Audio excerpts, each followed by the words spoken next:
Hey everyone, Josh here. Welcome to a brand new series called Soil Smart Gardening from the Ground Up.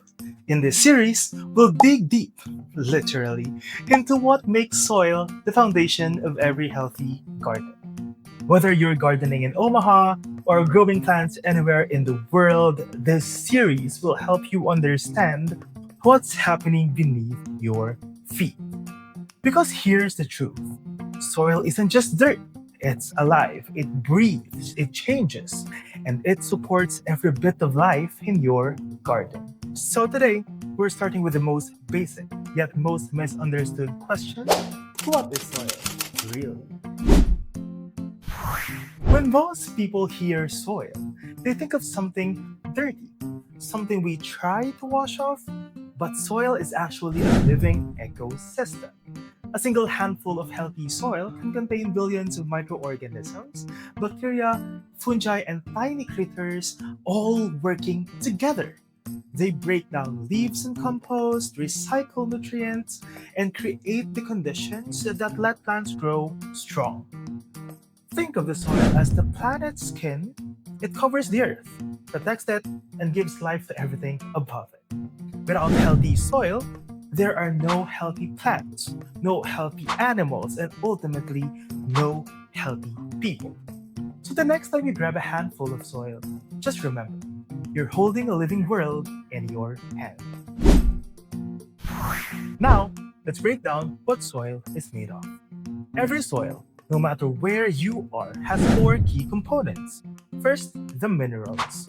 These are the tiny rock particles that give soil its structure and provide nutrients like calcium, potassium, and magnesium.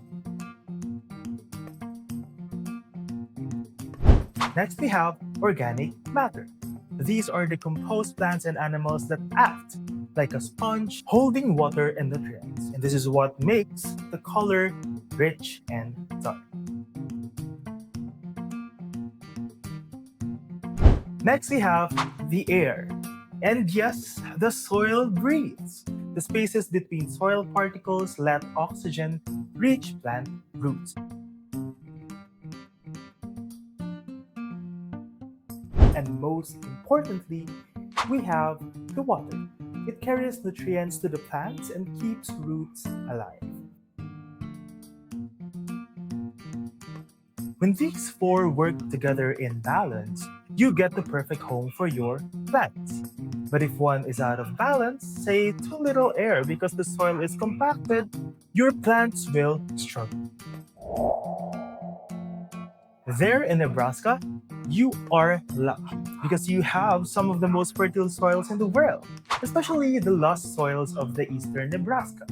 Loess is a fine, wind-blown soil made from the ancient dust deposits. It is soft, rich, and great for growing. Combine that with prairie soils formed by deep-rooted native grasses, and you get a powerhouse foundation for crops and gardens. But even in such rich soils, knowing what's beneath you helps your garden smarter. Because what works in Omaha's loess might not work the same way in a sandy soil in Arizona or a volcanic soil in the Philippines. So why does understanding soil matter? Because when you know your soil, you know your plants. You know how much water they need, what nutrients they are missing, and how to make your garden thrive naturally. In the next episode, we'll uncover how soil forms and why the ground beneath you in Omaha might be completely different from soil in your next travel destination. So if you're ready to grow smarter and not just harder, don't forget to subscribe, like, and hit the notification bell so you don't miss the next episode of Soil Smart Gardening from the Ground Up. Great gardens start with a great soil. See you in the next one. And remember, if you grow it, you know it.